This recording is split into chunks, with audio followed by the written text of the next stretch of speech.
Hola a todos y a todas. Bueno, bienvenidos a esta cuarta reunión, cuarta charla de el marxismo de León Trotsky. Esta reunión tiene como título Trotsky como alternativa al estalinismo y la perspectiva del comunismo, es decir, como gran tema, digamos, grandes temas que vamos a tratar de tocar. Nos vamos a basar en un libro de Trotsky, La Revolución Traicionada, donde Trotsky ahí analiza el tipo de formación social que surge después de la victoria de la Revolución Rusa y alrededor de esa discusión los diferentes problemas que surgen, el problema de la burocratización del primer estado obrero de la historia, cuál es su explicación, qué alternativas él plantea, las luchas que fue dando.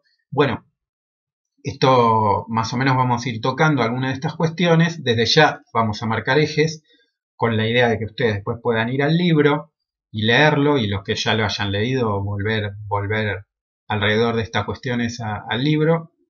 Y a su vez, no solo eso, sino también tratar de pensar estas lecciones, estas cuestiones que plantea Trotsky, qué actualidad tienen y qué nos sirven para pensar la perspectiva del comunismo hoy en el siglo XXI, ¿no? Bueno, dicho esto, para arrancar, quería empezar con la pregunta de qué es el comunismo, ¿no? Porque durante gran parte del siglo XX la palabra comunismo fue bastante bastardeada por el estalinismo, digamos, asociada a regímenes burocráticos como fue el régimen estalinista, y de hecho, obviamente la burguesía aprovechó esto para hacer mucha propaganda, pero, digamos, por eso es importante empezar con esa pregunta, ¿no? ¿Qué es el comunismo? Para eso nos vamos a ir un poco al planteo original de Marx y Engels, que Marx y Engels, alrededor de la discusión del comunismo, ellos no opinaban que el comunismo era una idea que se le había ocurrido a algún reformador social a la que tenía que adaptarse la realidad, como podríamos decir en el caso de los que se llamaban los socialistas utópicos, ¿no? Sino que Marx y Engels opinaban que la perspectiva del comunismo tenía bases reales en las condiciones materiales de la sociedad existentes, capitalista, y a su vez en la lucha de clases real. Es decir, que era una perspectiva concreta ligada a condiciones existentes, ¿no? Entonces, bueno, pero ¿cuál era el objetivo? ¿A qué apuntaba? ¿Cuál era la perspectiva comunista? Bueno, Marx y Engels van a decir, bueno, una sociedad de productores libres y asociados, ¿no? Como definición. Una sociedad donde no haya Estado, no haya clases sociales, no haya explotación ni opresión, ¿no? Ese como objetivo, y de hecho donde todas la ciencia, la técnica, las fuerzas productivas, etcétera, todo eso se ha puesto en función no de la ganancia capitalista, sino de la satisfacción de las necesidades sociales, con el objetivo también de reducir al mínimo el tiempo de trabajo, el tiempo que la humanidad le dedica al trabajo impuesto, ¿no? Que cada ser humano le dedica al trabajo impuesto, es decir, reducir al mínimo la jornada laboral para poder desarrollar el ocio creativo de la ciencia, del arte, de la cultura, y desarrollar todas las capacidades humanas en esta sociedad de productores libres y asociados, ¿no? Ese es sintéticamente la idea que plantean, la perspectiva que plantean Marx y Engels. Ahora bien, Marx y Engels, cuando plantean esto, todavía es una hipótesis. Es decir, ellos van a vivir procesos revolucionarios durante su vida, como los procesos que se dieron en 1848, que fueron enormes procesos, donde la clase obrera en Francia intervino con todo, etcétera, pero fue derrotada. Después van a ver Décadas después van a ver la Comuna de París en 1871, donde se va a dar la primera experiencia de un gobierno de los trabajadores, pero acotado a la ciudad de París, y va a ser una experiencia que va a durar 2 meses y un poco, es decir, va a ser una experiencia breve y acotada, que después finalmente también va a ser derrotada, ¿no? Es decir, la perspectiva de que la clase obrera tome el poder y se mantenga en él y pueda avanzar hacia la perspectiva de una sociedad comunista, todavía, mientras están vivos Marx y Engels, todavía es una hipótesis, que obviamente la Comuna de París le plantea un elemento importante, digamos, de que eso tenía un fundamento real muy fuerte. Bueno, pero recién en el siglo XX esta perspectiva se va a hacer carne, con la Revolución Rusa, específicamente con la Revolución de Octubre de 1917, donde los soviets de trabajadores, los consejos obreros, los consejos de trabajadores, de campesinos y soldados, van a tomar el poder en Rusia, ¿no? Y van a constituir la primera experiencia histórica de un Estado obrero. Es decir, esto que Marx y Engels habían planteado como hipótesis se va a hacer carne ya en el siglo XX. Ahora bien, no era exactamente la hipótesis de Marx y Engels tampoco.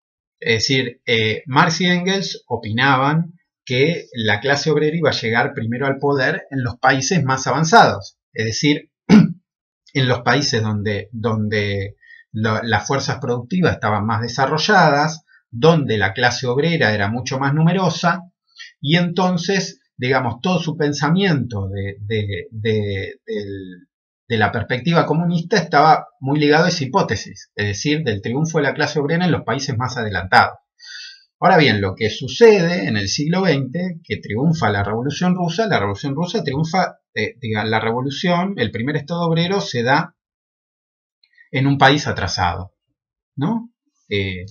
Donde hay como vimos ya en reuniones anteriores, hay una industria concentrada, una clase obrera concentrada en las principales ciudades como Petrogrado, Moscú, pero de conjunto el país tiene una gran mayoría de su población campesina que vive en un atraso enorme, ¿no? Para que se den una idea, el 80% de la población en ese momento en Rusia era analfabeta.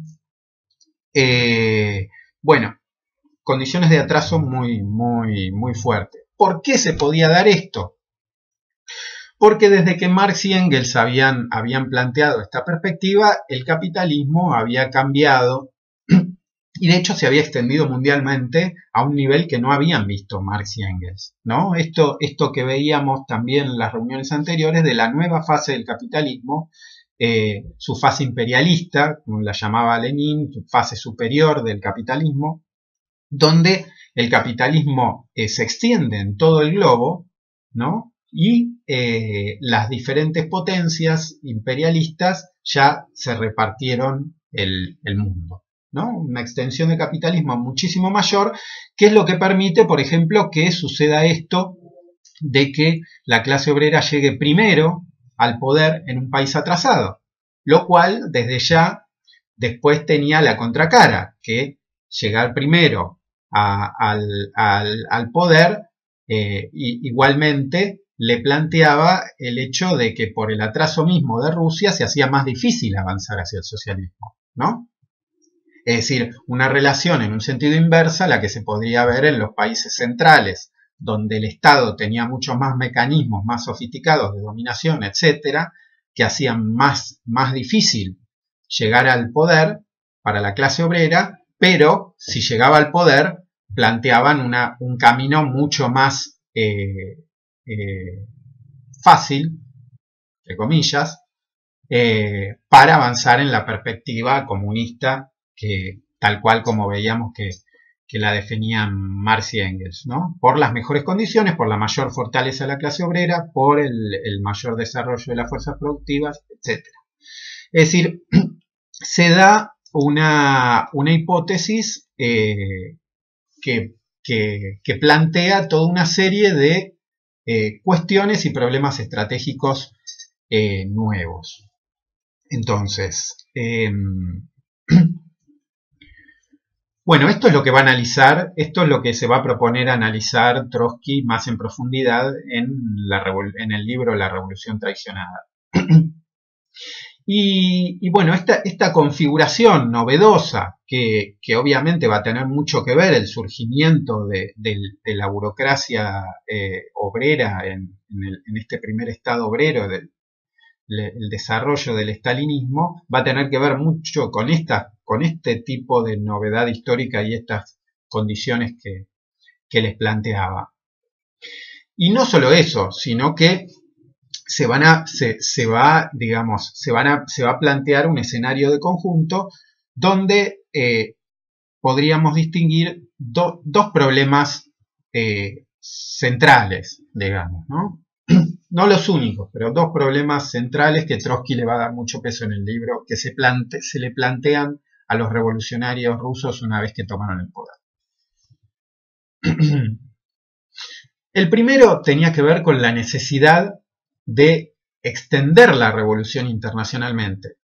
Es decir, que la revolución, y especialmente a los países más avanzados, es decir, lograr desarrollar la revolución internacionalmente y que triunfe en algunos de los países más adelantados para poder utilizar toda esa capacidad, etcétera, para poder avanzar en una perspectiva comunista y superar los límites que imponía el atraso de la propia Rusia, ¿no?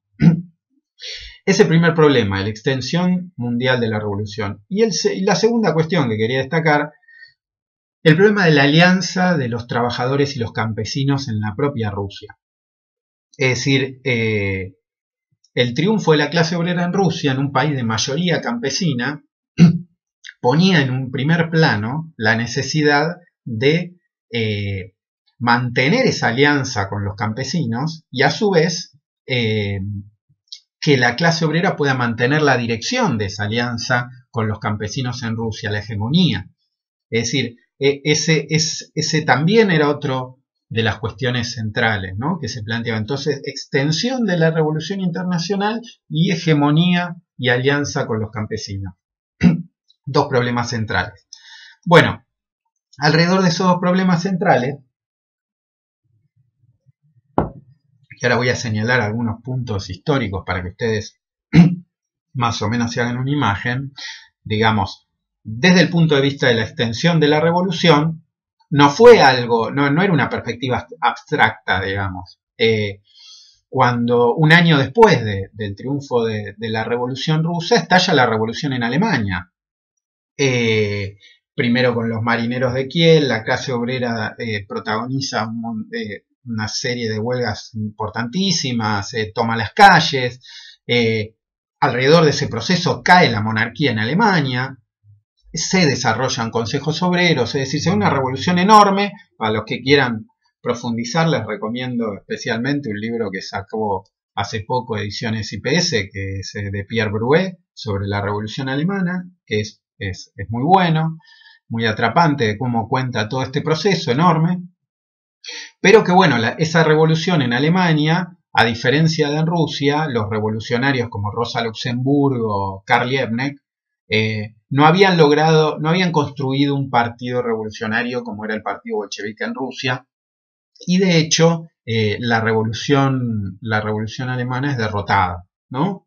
Hay otros procesos en Italia, en Hungría, después va a haber un proceso más adelante también de vuelta en Alemania en el 23, es decir, va a haber toda una serie de procesos revolucionarios pero que van a ser derrotados, ¿no? Entonces esto va a agravar este problema de la extensión internacional porque va a plantear el aislamiento, por lo menos momentáneo, de la revolución rusa respecto del proletariado internacional, de otros procesos revolucionarios triunfantes.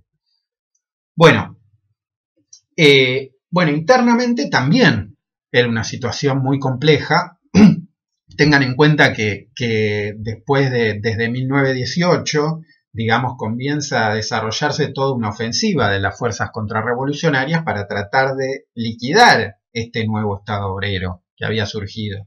De hecho, el nuevo Estado ruso se tiene que enfrentar a 14 ejércitos imperialistas que lo atacan, y de hecho va a formar el Ejército Rojo con más de 5 millones de obreros y campesinos, que va a estar dirigido por Trotsky, y va a lograr triunfar sobre esos ejércitos en el marco de una guerra civil, pero de hecho se va a lograr el triunfo finalmente, pero tengan en cuenta que la clase obrera, los campesinos rusos, la sociedad rusa de conjunto, venían de casi 4 años de guerra mundial, después 3 años de guerra civil, etcétera. Es decir, la situación era muy, muy difícil, había impuesto condiciones muy gravosas, ambos procesos. De hecho, para que se den una idea, la industria había quedado reducida al 20%, digamos, gran parte de la infraestructura de transporte, etcétera, estaba destruida. Es decir, en base a una situación muy complicada, y para enfrentar esa situación, para tratar de salir de esa situación, una vez concluida la guerra civil, se va a plantear lo que se conoció como la nueva política económica, la NEP, ¿no? Que la va a plantear Lenin, después va a ser adoptada como política, que consistía en rehabilitar ciertos mecanismos de mercado para poder volver a establecer algún tipo de comercio entre la ciudad y el campo, ¿no? Es decir, un retroceso forzado por las circunstancias, que obviamente tenía sus peligros, como por ejemplo el enriquecimiento de los sectores más acomodados del campesinado, pero que bueno, los bolcheviques y los soviets tenían para hacer frente a esos peligros, tenían en los soviets el poder del Estado, y a su vez controlaban los principales recursos estratégicos de la economía, del transporte, tenían el monopolio del comercio exterior, etcétera. Tenían toda una serie de herramientas como para poder contrarrestar, digamos, los peligros que traía una política así, que era impuesta por las circunstancias, ¿no? Ahora bien, en este marco, digo, ¿a qué viene todo esta imagen, un poco estos breves elementos históricos que poníamos para entender dos peleas, digamos, dos peleas que va a dar Trotsky y la oposición de izquierda, que van a estar justamente ligados a estos problemas, ¿no? Que va a combatir dos teorías. Por un lado, la teoría del socialismo en un solo país que va a surgir, ¿no? De un sector del partido bolchevique. En ese momento, más o menos, estamos hablando de 1924, por ahí. Va a surgir la teoría del socialismo en un solo país. ¿Qué significa? Significa que Rusia, por determinadas particularidades y excepcionalidades, podía avanzar hacia el socialismo dentro de las fronteras nacionales, ¿no? Es decir, obviamente esta teoría dejaba en un segundo plano completo la importancia de la extensión internacional de la revolución, ¿no? Y la otra teoría, la que decía que, digamos, no veía contradicciones en este retroceso forzado por las circunstancias que significaba la NEP, y opinaban que si los campesinos acomodados se enriquecían, eso no iba en contra, sino a favor de la revolución, ¿no? La consigna se había popularizado, una consigna que era campesinos enriqueceos, ¿no? Es decir, en los dos aspectos, socialismo en un solo país y el problema de campesinos enriqueceos, lo que vemos es que los problemas, digamos, van a ser transformados en virtudes. Es decir, la Revolución Rusa quedó aislada, bueno, entonces socialismo en un solo país. Tuvimos que retroceder y entonces restablecer ciertos mecanismos de mercado, bueno, no importa, campesinos enriqueceos, digamos, ¿no? Transformar la debilidad en virtud. Contra esto va a combatir contra estas dos cuestiones, entre otras, ¿no? Pero estas para destacar, Trotsky y la oposición de izquierda, ¿no? Destacando la necesidad vital que implicaba la extensión de la revolución a nivel internacional, y por otro lado señalando la necesidad de invertir más en la industria y desarrollar más la industria en las ciudades como forma de abaratar los productos de las ciudades para que el campo, digamos, tuviera incentivo para comprarle a las ciudades. Es decir, la necesidad de desarrollar la industria a un paso más acelerado para que esto no terminara en que los productos de la ciudad se transformen en demasiado caros, entonces que los campesinos no lo quieran comprar y el campesino acomodado tenga una base social para poder tirarse contra el Estado obrero, ¿no? Es decir, tratar de ese conflicto, anticiparlo y reducirlo lo más posible. Bueno, entonces estas dos cuestiones van a ser peleas muy importantes de este primer momento. Ahora bien, no son peleas que se dan en el marco de digamos, el debate democrático dentro de los soviets o dentro del partido entre diferentes opiniones, etcétera, sino que junto con este proceso se había desarrollado cada vez más fuerte tendencias burocráticas al interior del Estado y al interior del partido. Es decir, habían surgido fuerzas materiales que de hecho conservadoras, ¿no? Que sustentaban estas políticas, ¿no? Fuerzas materiales, ¿no? Es decir, tengan en cuenta que toda la guerra civil había implicado, por ejemplo, la desaparición física de muchos de lo mejor de la vanguardia y del partido que murió en la guerra civil, y así también el debilitamiento de la clase obrera y toda una serie de condiciones en las que se basaba esta burocracia para avanzar, ¿no? Ya Lenin, este combate que, bueno, Trotsky va a desarrollar el resto de su vida, ya lo había empezado Lenin incluso antes de morir en 1924, dedicó su último tiempo de vida justamente a combatir estas tendencias burocráticas al interior del Estado y del partido, y junto con Trotsky, y de hecho cuando muere Lenin, Trotsky se pone a la cabeza de esa pelea, y bueno, va a ser una pelea constante donde el partido, en lo que era el partido bolchevique,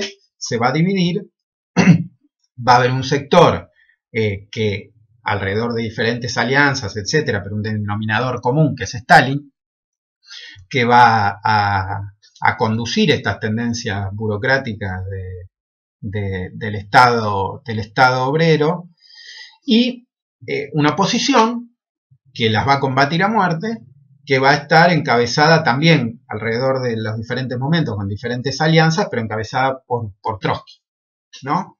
Es decir, se va a dar una batalla ahí muy importante que va a atravesar, bueno, toda la historia que estamos tomando, que estamos contando, ¿no? Esto incluso este escenario, digamos, se va a grabar a partir de 1928, porque por dos cuestiones. En el plano internacional, decíamos, el problema del aislamiento de la URSS, ¿no? Bueno, esto para 1928 se había profundizado, porque la burocratización del Estado en Rusia se había trasladado a la propia Internacional Comunista, que de hecho tiene una intervención catastrófica en un proceso muy importante que hay entre el 25 y el 27, que es la Revolución China, que finalmente es derrotada. Entonces se profundiza el aislamiento de la URSS después de esa derrota.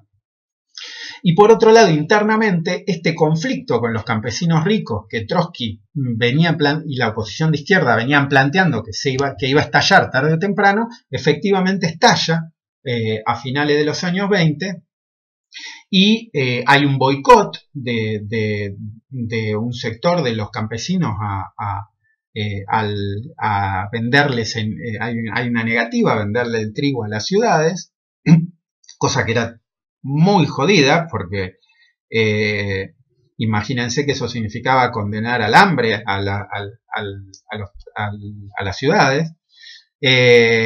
Bueno, y este conflicto estalla de la peor manera, y de hecho termina el estalinismo, como toda burocracia, digamos, termina haciendo un giro de 180 grados, pasa de la línea de campesinos enriqueceos a la otra consigna que empezó a ser la liquidación del kulak como clase. El kulak era esto de los campesinos más acomodados. Es decir, que pasa de una línea de campesinos enriqueceos a una línea represiva, digamos, de confiscación, etcétera, al campesinado, que bueno, va a tener consecuencias terribles para la producción agrícola, para la economía de conjunto, y desde el punto de vista represivo va a ser un salto enorme en el carácter represivo de la burocracia y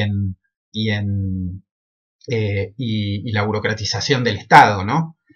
En este momento es el momento donde se lo expulsa a Trotsky del Partido Comunista, es decir, se lo expulsa a Trotsky y se lo manda al exilio forzado, es decir, un exilio que va a durar el resto de su vida, ¿no? Para que tengan una proporción más o menos de todo esto. En 1929 Trotsky calcula que más o menos alrededor entre 15.000 y 20.000 oposicionistas van a ser deportados, ¿no? de la URSS. Es decir, hay un salto en el carácter represivo del régimen que después en los 30 va a profundizarse, en la década siguiente va a profundizarse aún más, ¿no? Bueno.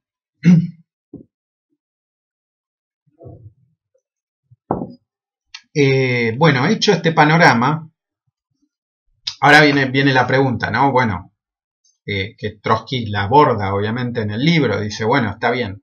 Entonces, en esta situación, ¿era la Unión Soviética una sociedad comunista? ¿Había comunismo en la URSS?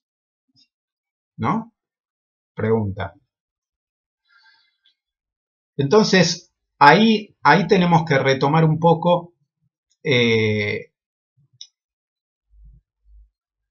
de hecho Trotsky también lo hace en el libro, cómo pensaba Marx el avance hacia el comunismo, ¿no? Marx decía que había dos etapas en el avance hacia el comunismo, ¿no? Una etapa superior que él definía, decía, bueno, su bandera, ¿cuál va a ser? Dice, a cada quien según su necesidad, de cada quien según su capacidad, ¿no? Dice, bueno, una sociedad comunista, ¿cuál es la regla? Bueno, la regla es que cada uno recibe de la sociedad lo que necesita y aporta a la sociedad lo que su capacidad le permite aportar, ¿no? Es decir, se trata desde ya implica una sociedad, digamos, donde hay abundancia, es decir, donde se puede satisfacer todas las necesidades de todos, ¿no? Entonces esta relación entre lo que se aporta a la sociedad y lo que la sociedad le da a cada uno, ya no están conectados obligatoriamente, sino que se da respuesta a individuos desiguales. Es decir, todos, nosotros, los individuos no somos, los seres humanos no somos iguales, cada uno tiene determinadas necesidades, mayores, menores, diferentes, etcétera, determinadas capacidades, ¿no? Que no son iguales. Es decir, los individuos son desiguales. Por eso en la sociedad comunista justamente parte de esta particularidad para establecer esta regla. Bueno, a cada quien según lo que necesita y de cada quien según la capacidad que tiene, ¿no? Esta es un poco la bandera, dice Marx, de esta sociedad comunista en su etapa superior, que está ligada al problema de que no haya Estado, que no haya clases sociales, no haya opresión, no haya explotación, es decir, esta fase superior, digamos, del comunismo.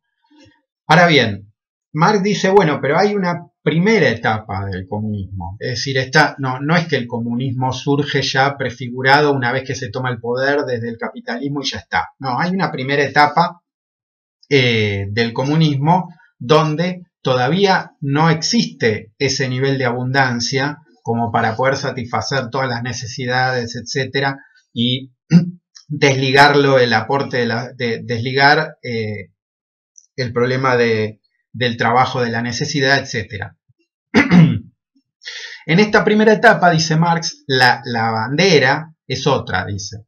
La consigna, la cuestión es decir, bueno, a cada quien según su trabajo, ¿no?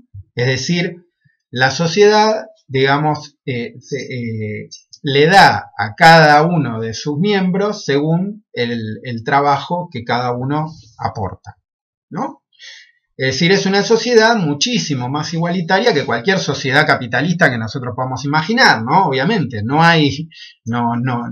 vamos a encontrar 20 millonarios que tienen la mitad de la riqueza del mundo, pero ni siquiera gente que viva del trabajo ajeno, por eso a cada quien según su trabajo, ¿no? Es una sociedad donde se liquidan los privilegios, etcétera, mucho más igualitaria que cualquier sociedad capitalista y obviamente mucho más democrática, ¿no? Esta primera etapa del comunismo. Pero es una etapa donde todavía no es el comunismo desplegado, digamos, en toda su potencialidad, como planteaba Marx alrededor de esta etapa superior. Es un primer momento del comunismo donde todavía sí sigue habiendo Estado, sigue planteándose el problema de las clases sociales, etcétera, pero de una forma que ya implica un salto enorme desde el punto de vista de la organización de la sociedad. Entonces dice Trotsky, bueno, se pregunta, ¿no? A partir de estas dos etapas que marca Marx del comunismo, dice Trotsky, bueno, pero la URSS entonces está en esta primera etapa del comunismo. Es decir, el problema desde ya no está en la segunda, ¿no? En la etapa superior del comunismo es evidente que no está. Pero está en esta primera etapa del comunismo. Y Trotsky dice, bueno, en realidad el problema es que este esquema que pensó Marx tenía como punto de partida que la revolución triunfaba en un país adelantado, en un país que contaba con un mayor desarrollo de las fuerzas productivas, etcétera, lo que comentábamos al principio. Es decir, pero justamente lo que pasó en la URSS fue una novedad histórica, es decir, porque se dio la revolución en un país atrasado, y no solo eso, sino que ese país atrasado donde se dio la revolución, por una serie de derrotas de la revolución a nivel internacional, terminó quedando aislado, ¿no? Entonces dice, eso plantea una nueva situación que nosotros tuvimos que dar respuesta, dice Trotsky, y que plantea otros elementos, y entonces ahí llega Trotsky a plantear, bueno, ¿cuál es entonces la definición de la URSS? ¿Qué es la URSS? Dice, bueno, y Trotsky va a plantear, dice, sería más preciso llamar a la URSS, dice, al régimen soviético actual, con todas las contradicciones estas que fuimos enumerando, dice, no un régimen socialista, sino un régimen preparatorio de transición del capitalismo al socialismo. Es decir, un régimen de transición del capitalismo al socialismo, ¿no? Esa es la definición que da que da acá Trotsky en La Revolución Traicionada. Y no es un problema terminológico solamente, digamos, ¿no? No es un problema solamente terminológico, sino que tiene consecuencias muy importantes para pensar la evolución de la URSS. La primera, que al ser un régimen transitorio, digamos, se plantea la posibilidad de retroceder al capitalismo. Es decir, no es como pensaba Marx en la etapa inferior del comunismo, de que a medida de que se desarrollen las fuerzas productivas, entonces cada vez va a haber más abundancia y entonces cada vez va a ser menos necesario, digamos, el Estado y esto de a cada quien según su trabajo, etcétera. Esas reglas van a perder sentido. Más o menos una evolución más o menos automática hacia ahí. No es ese el escenario. Es decir, porque surge una burocracia cuyos avances, donde los avances que tiene la URSS, digamos, se parasita esos avances digamos, se fortalece. Es decir, surge una burocracia que entonces pone un signo de interrogación en cuanto hacia dónde va la Unión Soviética. Por eso el subtítulo del libro de Trotsky es ¿a dónde va la URSS? ¿No?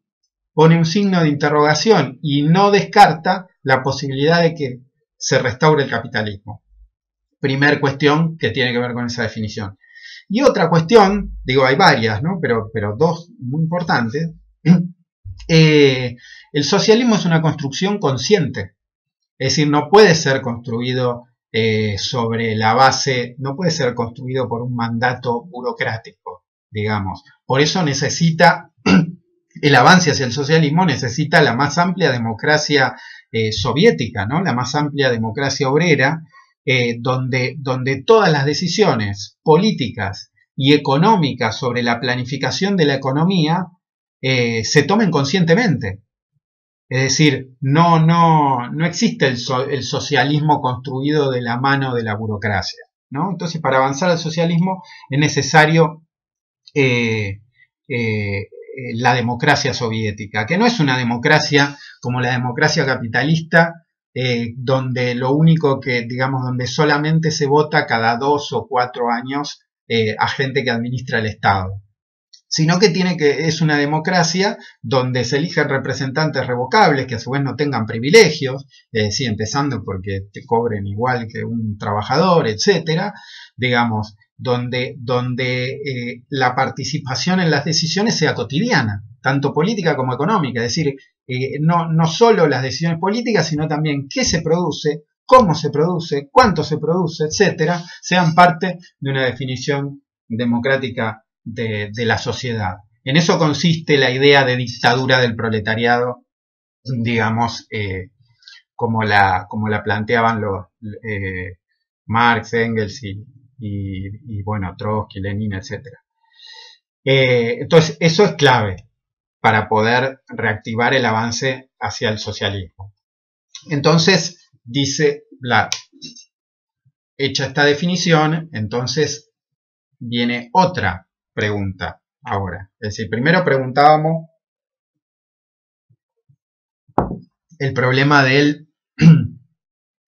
si había comunismo, ¿no? Decíamos esto de transición, régimen de transición del capitalismo al socialismo, que puede retroceder, etcétera, y se plantean esas contradicciones.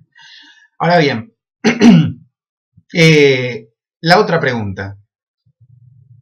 ¿Había un estado de los trabajadores en la URSS? Es decir, ¿era esta dictadura del proletariado? ¿Había una dictadura del proletariado en la URSS? ¿Había un estado de los trabajadores verdaderamente en este marco de todas las contradicciones que pusimos? Bueno, Trotsky va a responder, la respuesta que va a dar Trotsky es sí y no. Es decir, va a distinguir, para responder esta pregunta, Trotsky va a distinguir entre las bases sociales del Estado, propiamente dicho, y el régimen político que domina. Ahora voy a explicar. Es decir, dice, bueno, la dictadura del proletariado dice, tiene dos acepciones que no tienen que confundirse, dice Trotsky. Hay una primera acepción que tiene que ver con justamente este problema de las bases sociales del Estado. Es decir, ¿qué significa esto? Que en este sentido el contenido del Estado está dado por la nacionalización de la tierra, de los medios de producción, de transporte y de cambio, el monopolio del comercio exterior y todo esto que forma la base de la estructura social soviética, ¿no? Estos elementos para Trotsky son la base que define un Estado obrero.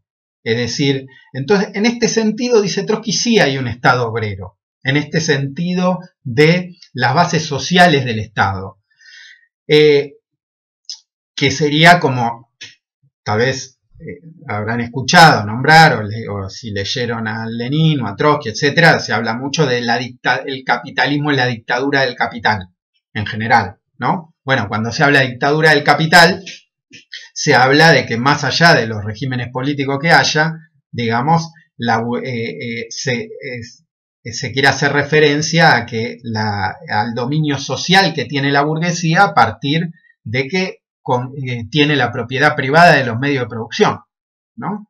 Entonces, en este sentido, en el que decimos dictadura del capital, también decimos, en el caso de la URSS, que había una dictadura del proletariado, en el sentido de que estas son las bases, estas bases sociales de la estructura del Estado son las de un Estado obrero, ¿no? Eso va a decir Trotsky. Esa es la primera parte de la definición. Y eso implica, digamos, eso plantea que la propia burocracia no es una nueva clase social, digamos, sino que es una casta, una capa social privilegiada que parasita esas bases del Estado, ¿no?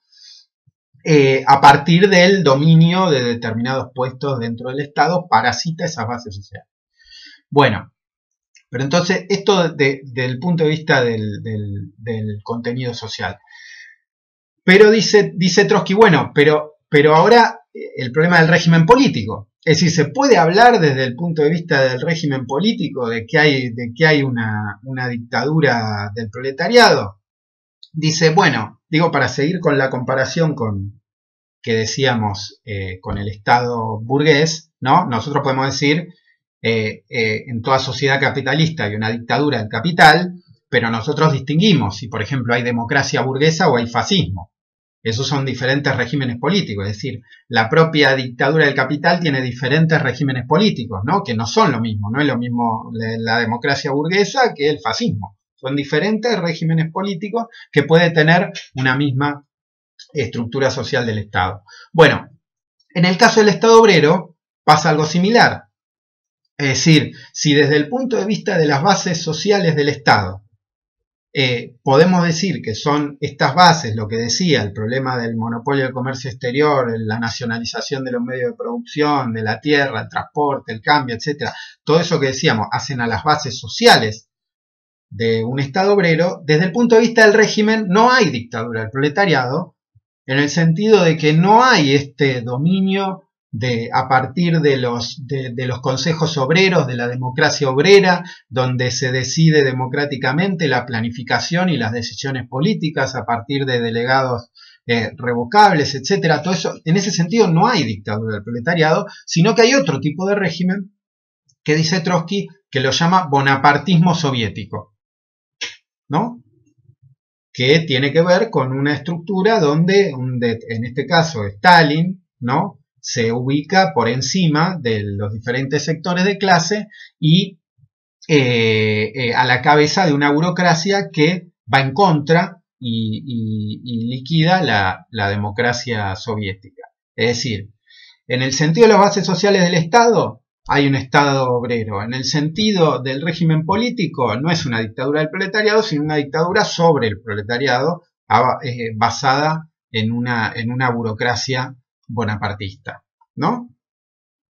Esto tiene su complejidad, tienen también el prólogo que escribimos con Cristian Castillo en la bibliografía del curso, digamos, que Tal vez ahí pueden encontrar una primera aproximación antes de ir al libro, si quieren, sobre este problema.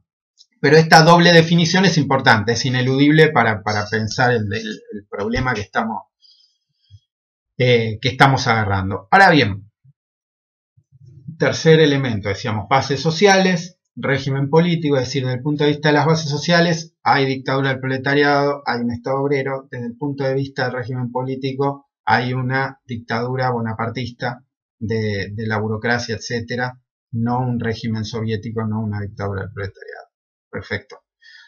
Bueno, ahora bien, el capitalismo, hay una gran diferencia acá entre el capitalismo y un estado obrero en transición, etcétera. Hay una gran diferencia en la relación entre las bases sociales y el régimen político. Ustedes, por ejemplo, el capitalismo se reproduce como si dijéramos automáticamente. Es decir, ha habido capitalismo bajo regímenes monárquicos, bajo democracias burguesas, fascismo, diferentes tipos de bonapartismo, un montón de regímenes, y el capitalismo en cada uno de esos regímenes igual se sigue desarrollando, ¿no? Ahora bien, no pasa lo mismo con el Estado obrero.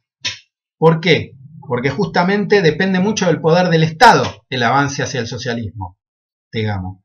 Entonces, el problema de que no haya un régimen soviético, de democracia soviética en el Estado, pone, como decíamos, un signo de interrogación y bloquea la perspectiva, pone un signo de interrogación sobre hacia dónde va esa formación social, si va a avanzar hacia el socialismo o va a volver al capitalismo. Y en lo inmediato bloquea la perspectiva del avance hacia el socialismo. Es decir, no puede avanzar hacia el socialismo con un régimen bonapartista burocrático, ¿no? Entonces esta relación es mucho más estrecha, digamos, ¿no? Por eso es un problema fundamental, digamos, ¿no? Que se plantea ahí.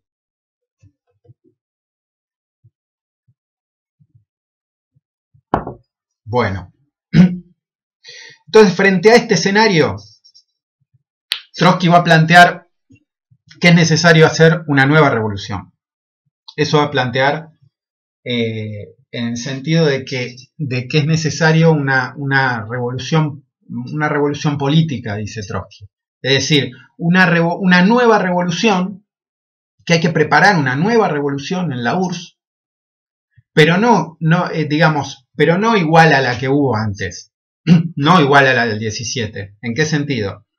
Que hay que preparar una nueva revolución que defienda estas bases sociales del Estado obrero, es decir, todo esto que decíamos que el Estado obrero sí tiene de dictadura del proletariado, que sí tiene de Estado obrero, ¿no? Que nombrábamos el problema del comercio exterior, la nacionalización de la industria, de la tierra, etcétera. Todas estas cuestiones que planteábamos antes. Bueno, eso hay que hacer una nueva revolución, pero que mantenga eso, que defienda eso, digamos, que defienda esas bases, pero a su vez que desplace a la burocracia, que derroque a la burocracia gobernante, ¿no? Que tire abajo al estalinismo y vuelva el poder a los soviets, es decir, como condición de volver a avanzar hacia el socialismo, es decir, que vuelva a tomar el poder en los soviets. Por eso dice revolución política, en el sentido de que es una revolución que voltea la burocracia y plantea restablecer el poder de los soviets, manteniendo esas bases sociales que hacen al Estado obrero, ¿no? ¿Se entiende la diferencia con lo que puede ser la revolución del 17, que cambió las bases sociales, digamos, porque expropió a la burguesía, etcétera, ¿no? Bueno, ahora bien, esto no significa que la revolución política sea puramente política en el sentido de revolución en el régimen, solamente en el régimen político, sino que también desde ya la revolución política, dice Trotsky, implica, por ejemplo, que se revisen todos los planes económicos en beneficio de los trabajadores y de las grandes mayorías, contra cualquier privilegio, a cualquier burocracia, etc. Hay que reformular toda la organización económica sobre principios democráticos también, ¿no? Tiene un contenido social muy importante la propia revolución política. Y desde ya, desde el punto de vista del régimen, plantea que tienen que volver a ser los organismos de gobierno, los soviets, y a su vez que dentro de los soviets hay que terminar con el problema, con la idea de partido único, es decir, que Trotsky se tira brutalmente en contra de lo que se había establecido en la URSS, que después copiaron otros regímenes burocráticos que surgieron, de que tiene que haber un partido único, que el Partido Comunista es el único partido de la revolución, ¿no? Entonces dice, no, dice Trotsky, tiene que haber pluripartidismo soviético, tiene que haber diferentes partidos soviéticos, es decir, diferentes partidos que defiendan las bases sociales del Estado tienen que tener total democracia para poder discutir hacia dónde va el Estado y qué se hace. No puede haber un solo partido, tiene que haber varios. Es decir, de ahí que Trotsky plantea este problema del pluripartidismo soviético. Entonces, revolución política era el planteo de Trotsky. Ahora bien, si esa revolución política, si no se daba este proceso de revolución política, la alternativa a eso, la hipótesis alternativa, ¿cuál era? Bueno, que en un momento determinado, tarde o temprano, la burocracia iba a querer transformar sus privilegios que tenían que ver con el control del Estado, los iba a tratar de transformar en privilegios mucho más estables, es decir, y apropiarse de los medios de producción ella misma y avanzar hacia la restauración del capitalismo. Es decir, o revolución política o avance hacia la restauración del capitalismo. Esa era la hipótesis alternativa. Es decir, que tenía que ver con esto del régimen de transición, que podía avanzar o podía retroceder. Bueno, de hecho, la hipótesis que se termina dando después ya a finales de los 80 y principios de los 90 es justamente la hipótesis de la restauración. Es decir, la burocracia se pasa con armas y bagajes al bando capitalista, se hace un proceso de privatización de las empresas y todo, muchos burócratas se transforman en capitalistas y se restaura el capitalismo en la URSS.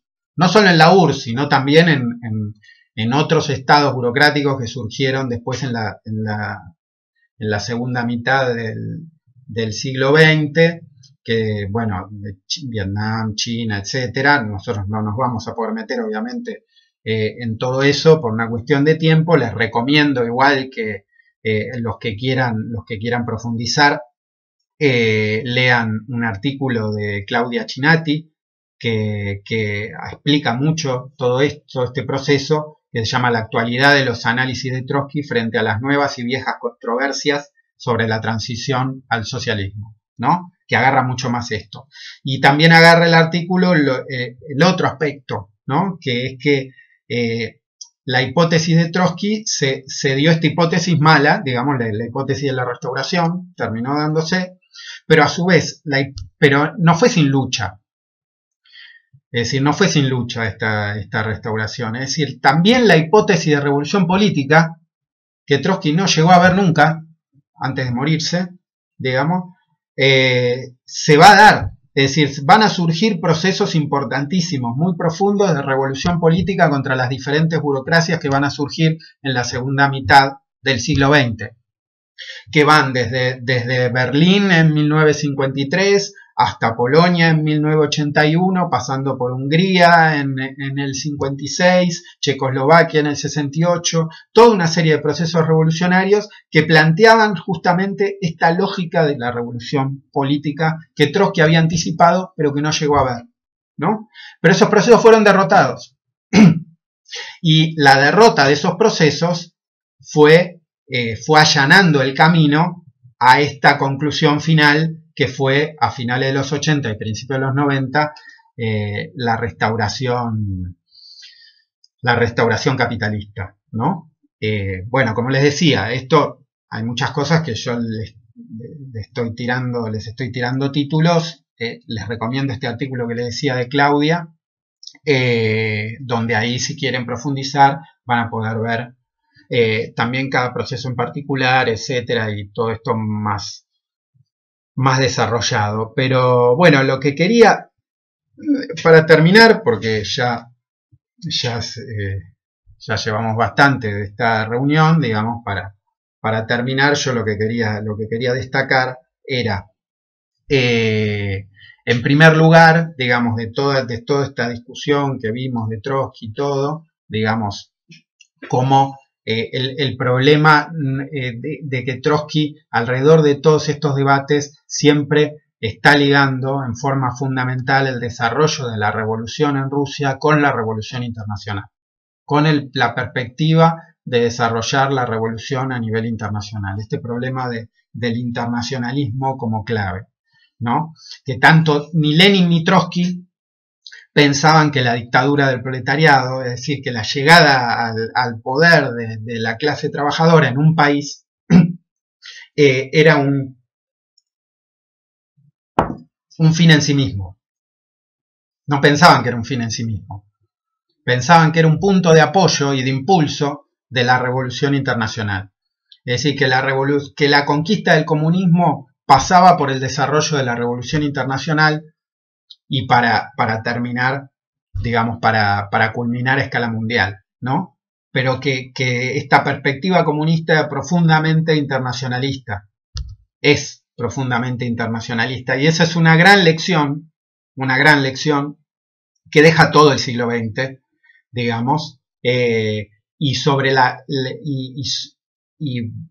sobre la base de esta conclusión es que Trotsky, digamos, va a fundar en el 38 la Cuarta Internacional, y es una conclusión que sigue más vigente que nunca, más aún ahora en el nivel de internacionalización del capitalismo que hay hoy a nivel global en el siglo XXI, con el desarrollo de la clase trabajadora que hay hoy en el siglo XXI, donde por primera vez en la historia, hace pocos años, pasó a ser mayoría la población urbana respecto a la población rural, y una perspectiva internacionalista hoy es indispensable para cualquier lucha por el comunismo. Obviamente hoy digamos, la situación, digamos, a partir del 2008 para la mayoría está mucho más cerca. La crisis del 2008 del capitalismo, que comenzó ahí, que algunos la llaman la caída del muro de Wall Street, ¿no? Que la propia caída del muro de Berlín en el 89, ¿no? Que para muchos, especialmente para los más jóvenes, es una cosa que ya es lejana, ¿no? Y de hecho también no es casual que en el corazón del imperialismo en Estados Unidos haya una mayoría de la juventud que vea, digamos, que tenga una valoración mejor del concepto de socialismo que de capitalismo, ¿no? Más allá de que sea una concepción vaga y general, digamos, es todo un síntoma de los nuevos tiempos, ¿no? Y después que obviamente actualmente la pandemia y la crisis que atraviesa el capitalismo muestra cada vez más el nivel de irracionalidad que tiene el capitalismo, ¿no? Esto que parecía el único camino, ¿no? Que parecía lo único que se podía hacer, ahora es como que esa visión se agrieta, digamos, y se ve cómo este sistema social, digamos, se maneja con una irracionalidad enorme, ¿no? Bueno, y desde ese punto de vista, también pensando en la actualidad, piensen ustedes que, imagínense que estamos hablando de Rusia, de un país donde el 80% de la población era analfabeta, donde tenía 100 millones de campesinos, que vivían en condiciones de atraso enorme, ¿no? Esa revolución en 1917, incluso bajo la bota de la burocracia stalinista, se transformó en la segunda potencia mundial, en la segunda mitad del siglo XX, ¿no? Imagínense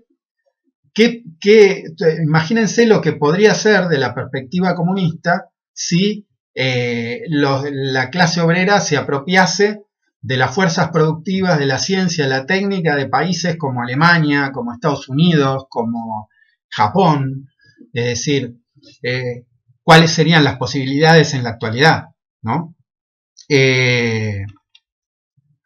Bueno, yo dicho esto, ya para cerrar, quería terminar con una frase,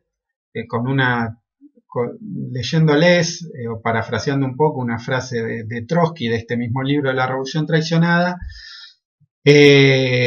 retomando esto de que el problema del comunismo que fue asociado con el estalinismo y la dictadura burocrática que significó el estalinismo, ¿no? Y que me parecía interesante terminar con esta reflexión de Trotsky, de lo que piensa Trotsky, las peleas, todo el fundamento que tuvo las peleas que dio alrededor de cuál era la perspectiva comunista para él, ¿no? Dice Trotsky, la creación espiritual necesita libertad. El propósito del comunismo de desarrollar la técnica para que le dé base material, para que le dé al ser humano todo lo que necesita y mucho más, es una idea que se propone un fin más elevado. Es decir, la posibilidad de poner todas las fuerzas materiales a satisfacer las necesidades del ser humano tiene un fin más elevado, dice Trotsky. El de liberar para siempre las facultades creadoras del ser humano y de todas las trabas, limitaciones y dependencias humillantes.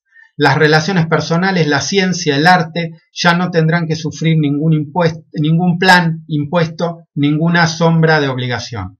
Bueno, esta era la perspectiva, me parece estaba buena esta cita, y esta era la perspectiva que planteaba Trotsky en las luchas que daba, y bueno, creo que es la que se plantea retomar ahora en el siglo XXI para volver a reactualizar la perspectiva comunista hoy.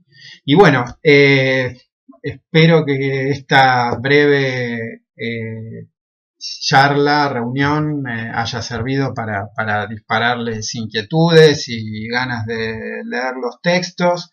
Y bueno, como siempre saben que está el foro del campus virtual, donde pueden poner todas las dudas que les hayan quedado. Y bueno, y ahí seguimos el intercambio. Bueno, muchas gracias y saludos a todos y a todas.